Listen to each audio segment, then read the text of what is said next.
Nizamuddin sir வணக்கம். Nizamuddin sir, தமிழ்நாட்டினுடைய தேர்தல் வரலாற்றில் முதல் முறையாக 3 பெரிய ஜமாத்துகள் ஒன்றிணைந்து இந்த தேர்தலில் திமுகவிற்கு ஆதரவளித்து இந்த தேர்தலில் களமிறங்கி இருக்கிறார்கள்.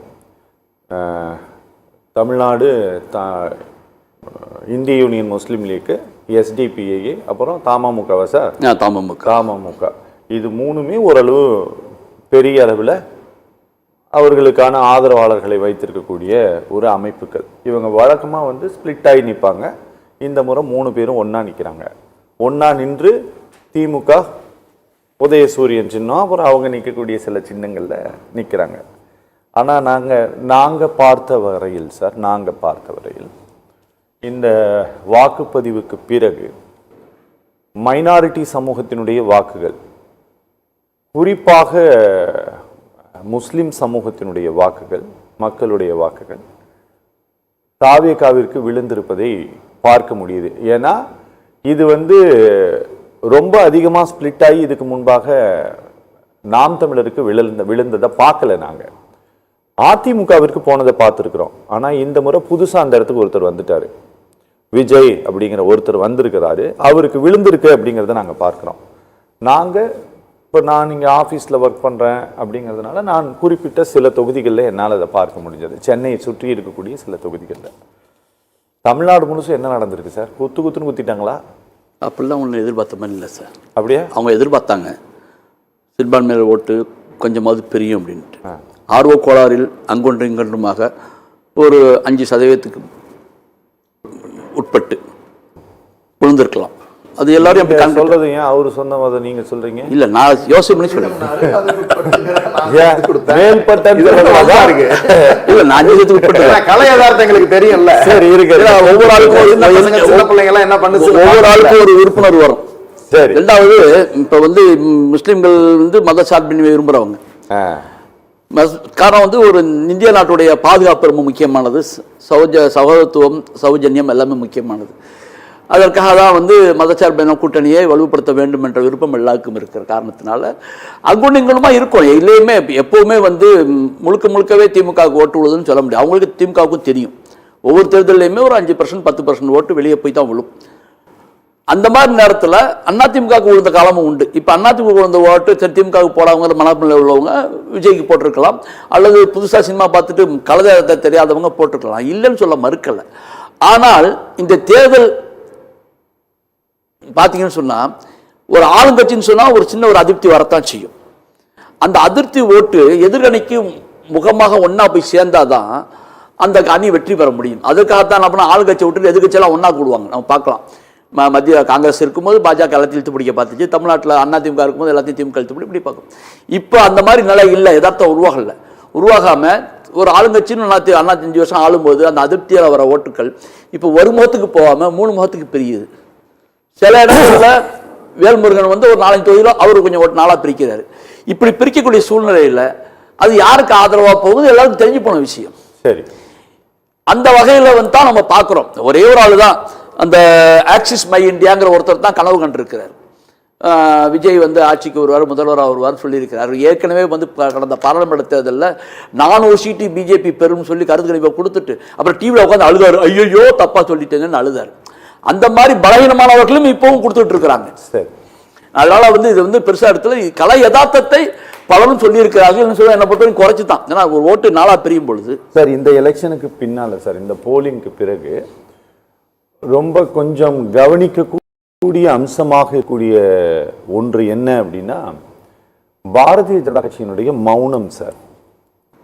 இந்த போலிங்க்கு பிறகு அவர்களுடைய இந்த மௌனம் கொஞ்சம் விசித்திரமாக வினோதமாக இருக்குது. யாரும் எந்த ரியாக்ஷனுமே கொடுக்க மாட்டேங்கிறாங்க.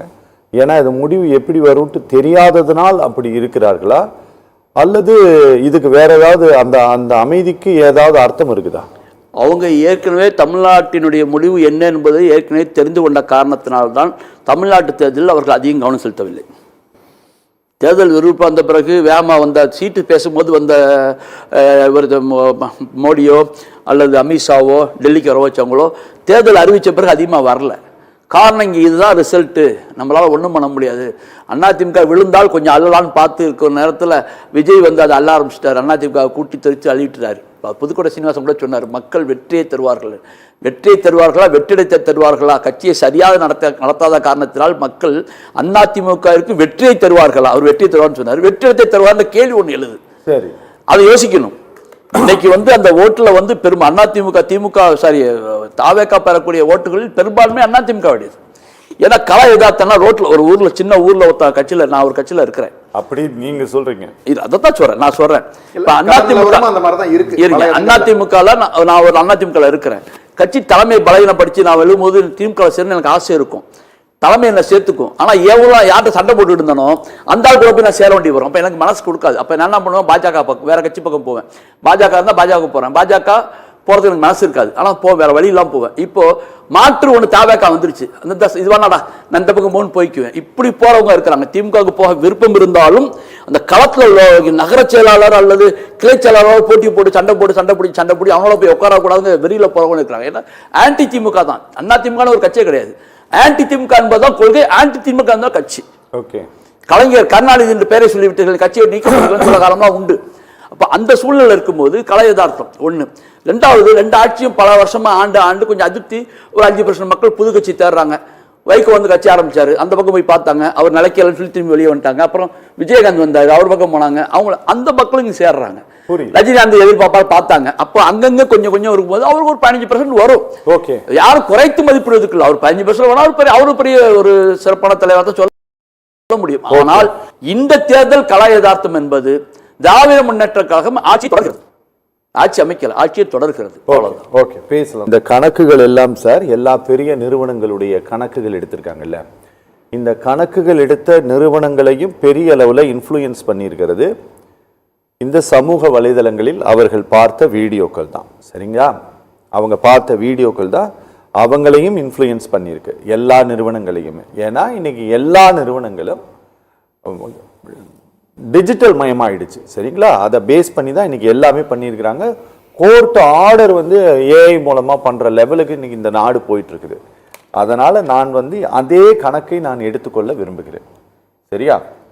விஜய் டிவிகே பார்ட்டியை வந்து டிவிகே விஜய் அப்படிங்கிற அந்த இன்ஸ்டாகிராமுடைய கணக்கை 5,24,000 பின்தொடர்பாளர்கள் அந்த கணக்கை வந்து ஃபாலோ பண்றாங்க. சரியா? இதை அப்படியே நாம் வந்து ஒரு 15 மடங்கு இல்லை ஒரு 20 மடங்கு போட்டுக்கிட்டோம் அப்படின்னா கூட இது அப்படியே இந்த பின்தொடர்பாளர்கள் கணக்கு 20 மடங்காக வாக்குகளாக மாறி இருக்கு அப்படின்னு எடுத்துக்கிட்டா கூட 1 கோடி வாக்கு தான் வருது. சரியா? இது 20 மடங்கு ஆயிருக்குமான்ட்டு எனக்கு தெரியாது. நான் 20 மடங்கு ஆகிறது அப்படின்னு சொல்லிட்டு இந்த நிறுவனங்களை போல நாங்கள் ஒரு கணக்கு இப்போ போடுறோம்னு வச்சுக்கோங்களேன்.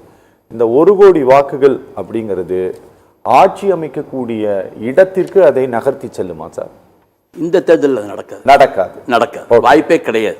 ஓகே, இந்த தேர்தலை பொறுத்தவரை அவர்கள் 5-10 சீட்டுக்குள்ள தான் வர முடியுங்கிற நிலத்தான் ஏற்படும். ஓகே, ஏன்னா இந்த தேர்தலில் எதிர்கட்சியாக அதிமுக வருமா என்றது கூட கேள்விக்குறி ஆயிட்டு இருக்கு. சரி, ஏன்னா ஓட்டு கண்ணாப்பணம் செதறுது. 96 ரிசல்ட் மாதிரி திராவிட முன்னேற்ற கழகம் ஆட்சி, திராவிட முன்னேற்ற கூட்டணியில் உள்ள காங்கிரஸ் கட்சி ஆட்சி என்ற எதிர்கட்சி என்ற நிலை வருமோ? இன்னைக்கு அது கூட மேட்டரில் வந்திருக்கு. நான் ஏற்கனவே இந்த டிவிலே சொன்னேன், எதிர்கட்சியாக கூட காங்கிரஸ் தான் வருமோ என்ற நிலை ஏற்பட்டிருக்கிறது என்று தான் சொன்னேன். அதான் கலை யதார்த்தத்தை நான் சொல்கிறேன். நான் இந்த கட்சியை சார்ந்தவன் இல்லை, கலை யதார்த்தம் அப்படி இருக்கிறது. அவர் வந்து 5 லட்சம் வாக்கு 5 லட்சம் ஃபாலோவர்ஸை வச்சு அதை 20 பங்கா பெருக்கினா கூட அது வந்து அதுவே பெருசு. இந்த தேர்தல் அப்படி ஒரு 1 கோடி வாக்கு வாங்கிட்டா அடுத்த தேர்தல் வந்து விஜயா உதயா என்ற நிலைக்கு வந்துவிடும். ஓகே, அது ஒரு நிலை இருக்குது. இப்போ அடுத்த தேர்தல் உதயா விஜயா என்று 31 நாம் சந்திக்கக்கூடிய சூழ்நிலை வரும். அதுக்கு இடையில பாஜகவை நிற்க வைக்குதா இல்லையாங்கிறத பற்றி சொல்ல முடியாது. ஏன்னா இன்னைக்கு பிராமண சமுதாயத்தவர்கள் பெரும்பாலும் விஜய்க்கு வாக்களித்திருக்கிறார்கள். சரி, அது மறுக்க முடியாத உண்மை. நான் சில நண்பர்கள்ட்ட பேசின பாஜகவை சார்ந்த நண்பர்கள் நாங்களே விஜய்க்கு வாக்களித்தோம் என்று சொன்னார்கள். ஏன்னா அவங்களுக்கு திமுக எதிர்க்கணும். சரி, திமுக எதிர்க்கிறதுக்கு அதிமுக ஆதரிச்சு பார்த்தோம், அது ஃபிட் இல்லாமல் போச்சு. பாஜக ஆதரிச்சு பார்த்தோம், ஃபிட் இல்லாமல் போச்சு.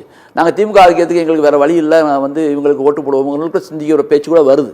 அது நம்ம கலையதார்த்தத்தை மறுக்க முடியாது. யாராவது ஒருத்தவங்க ஏதாவது வரட்டுன்னு பார்க்குறாங்க. எப்படி போனாலும் மொத்தத்தில் வாக்குகள் சிதறிவிட்டன. கான்கிரீட்டாக இருக்கிற கூட இருந்த கட்சியும் எக்ஸ்ட்ராவாக வெளியிருந்த கட்சியும் சேர்த்து இழுத்து நல்ல ஒரு அரவணைப்பாக இருந்த காரணத்தினால பெரிய விஷயங்கள்ல நீங்க வந்து விதை விதைச்சோம், நாங்கள் தான் விதைச்சோம், அவளை பண்ணோம், பெத்து போட்டா பத்துமா, புள்ள பெத்த தண்ணி ஊற்றி வளர்த்து கொண்டு வந்து வச்சா தான் அது காய்க்கிறத பலன் அனுபவிக்க முடியும். அது செஞ்சால் தான் வளரும். சும்மா ஒரு திட்டத்தை மட்டும் அறிவிச்சுட்டு போகிறதில்ல. ஸோ பெரும்பாலும் பெரிய குற்றச்சாட்டுகள் இருக்காமல் இருக்க ஒரு ஆட்சி நடத்த முடியாது. சிறு சிறு குற்றச்சாட்டுகள் இருக்குது. பெரும்பாலான குற்றச்சாட்டுகள் பெருசாக ஒன்றும் இல்லை. மத்திய அரசாலேயோ ஒன்றிய அரசாலேயோ ஒன்றும் செய்ய முடியல, யாராலையும் பெருத்து அரசியல் பேச முடியல. அந்த சூழ்நிலையில் ஆட்சி தொடரக்கூடிய வாய்ப்பு தான் வரும் என்று நான் சொல்கிறேனே தவிர மற்ற இல்லை. மக்கள் வந்து பிரியும் போது நீங்கள் வேணால் ஒரு திசை திருப்பி கொண்டு வரலாம். திசை திருப்பதுக்கு வாய்ப்பே இல்லாமல் போச்சு. திசை திருப்பது எல்லாமே எதிர்க்கட்சிகளை குத்தி தள்ளக்கூடிய நிலையில தான் இருக்குது ஒழிஞ்சு ஆளுங்கட்சியை தொடர்ந்து அடிக்கிற மாதிரி இல்லை. ஓகே,